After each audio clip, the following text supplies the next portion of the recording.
Home minister साहब यहाँ पे तशरीफ लाए हैं, मैं आपकी तवज्जो चाहूंगा। और मैं खुश हूँ ये सारा साउथ कश्मीर बने, ये सारा बंगाल कश्मीर बने, ये नॉर्थ ईस्ट कश्मीर बने और इनको पता चले कि कश्मीर के साथ कैसे ज्यादतियां की गई।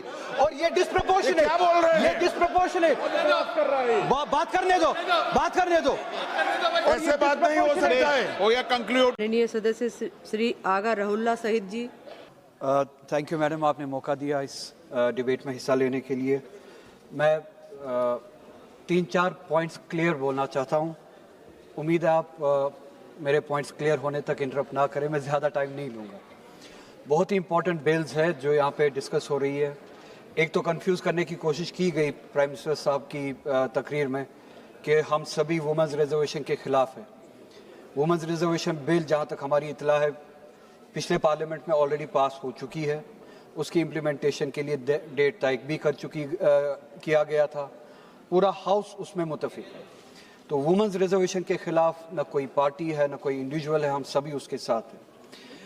इस तरह से तकरीर करने की कोशिश की गई कि जैसे कि हम सब यहाँ पे वुमेंस रिजर्वेशन के खिलाफ खड़े हैं। नहीं, हम जो ये डिलिमिटेशन हो रही है और डिलिमिटेशन के आड़ में जो जेरीमैंडरिंग होगी, इस तरफ के लोग और हम सभी उस जेरीमैंडरिंग के, इंटेंडेड जेरीमैंडरिंग के खिलाफ है जो हमने कश्मीर में, जिसका एक्सपीरियंस हमने पिछले साल ही किया।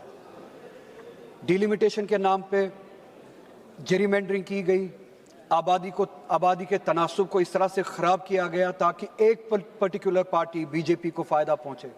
जम्मू रीजन में हमने उसकी मिसाल देखी।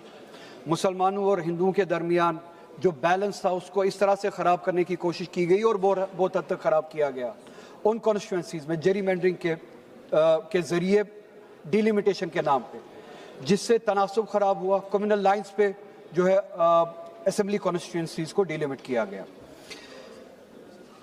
इस बिल के ज़रिए पहला एतराज़ यही है कि हमारा खदशा है पूरे मुल्क में जेरीमैंडरिंग की जाएगी, माइनॉरिटीज़ को इस तरह से उनका बैलेंस कॉन्स्टिट्यूंसी से इस तरह से ख़राब किया जाएगा कि माइनॉरिटीज़ के पास पॉलिटिकल पावर ना रहे, इलेक्टोरल पावर ना रहे, उनके वन वोट का वही वैल्यू ना रहे जो दूसरी कम्युनिटी से आने वाले लोगों का वैल्यू है।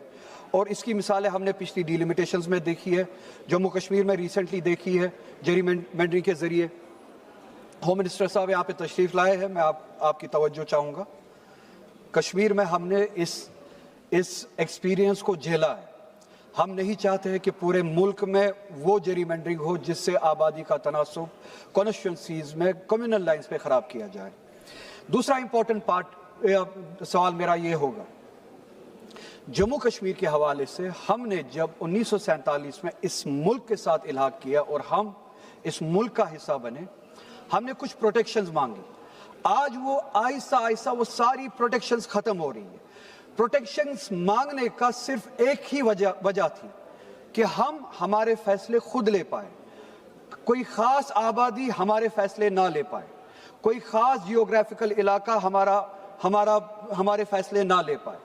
1947 से लेके अभी तक आज भी आप देखते हैं, अगर ये डिलिमिटेशन ना भी हो फिर भी प्रपोर्शन में इम्बैलेंस है।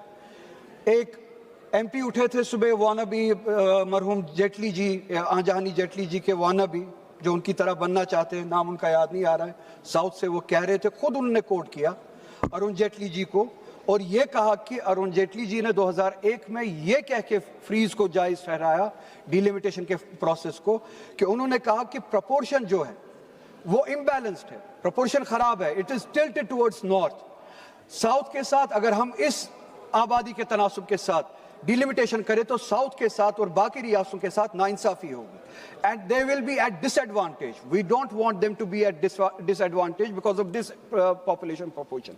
मेरा सवाल ये है, क्या आज 2026 में वो प्रोपोर्शन बैलेंस हुआ है? प्रोपोर्शन आज भी उतना ही खराब है। आप ये डिलिमिटेशन करें या ना करें, उसके बावजूद भी खराब है, इट्स टिल्टेड टुवर्ड्स नॉर्थ। और इस डिलिमिटेशन के बाद it will further tilt towards north और सारी की सारी ताकत जो है 4-5 रियासतों में होगी। इस डिलिमिटेशन के बाद इंडेंटेड जो नंबर्स हैं, यूपी, बिहार, मध्य प्रदेश, राजस्थान, महाराष्ट्र और गुजरात मेनली, इनके पास तकरीबन कुल मिला के 400 के करीब सीट्स होंगे। और जम्मू कश्मीर का फैसला ये 4-5 रियासतें अकेले ले सकती है। 2019 में इन्होंने 370 एब्रोगेट किया और ये क्या किया कि वो डेमोक्रेटिकली किया। तीसरे सेक्शन में 370 के तीसरे सेक्शन में यह लिखा है आईनी तौर कि अगर आपको इसमें कोई चेंजेस लानी है 370 में तो आपको constituent assembly of Jammu and Kashmir से पहले कंकरेंस लेनी है। आपने नहीं ली।